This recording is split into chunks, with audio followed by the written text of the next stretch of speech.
All right, so I'm going to show a little bit more about the difference between stack component configs and settings in ZenML. So my favorite example to showcase this is the MLflow experiment tracker, which I think demos quite nicely what the difference is or how we intend to use these two different concepts. So our config for the MLflow experiment tracker contains all the infrastructure related attributes. So the URI, the username, the password, whatever is necessary for ZenML to connect to the MLflow backend, so to say. And then we have the settings here, which are the more dynamic options like the experiment name or tags to add to the experiment. So I might run a pipeline and I want a specific name showing up in the MLflow UI.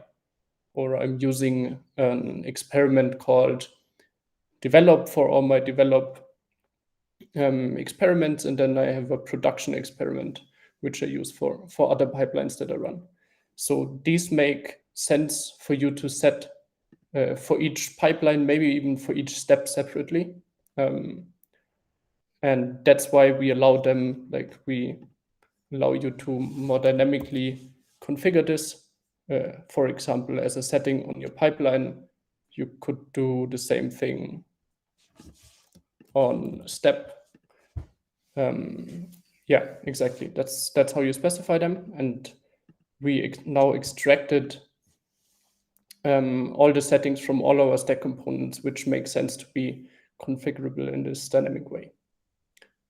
And one additional change that we made here, maybe some of you already saw it, that right now it was sometimes a little bothersome if you have something like an experiment in your company, let's say, and you're always going to use the same experiment for the entire stack component.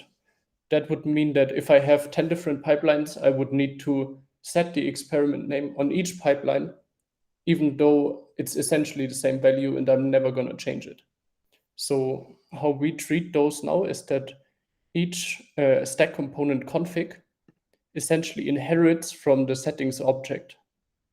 So when I register an MLflow experiment tracker via the CLI now, I can not only configure all these infrastructure-related attributes, but additionally, I can set default settings for the experiment name, whether to use nested MLflow experiments or what tags to add.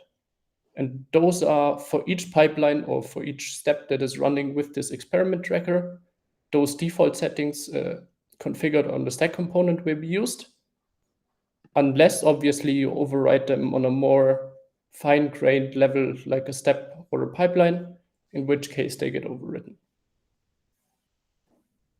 All right, I think that's it for the one ticket.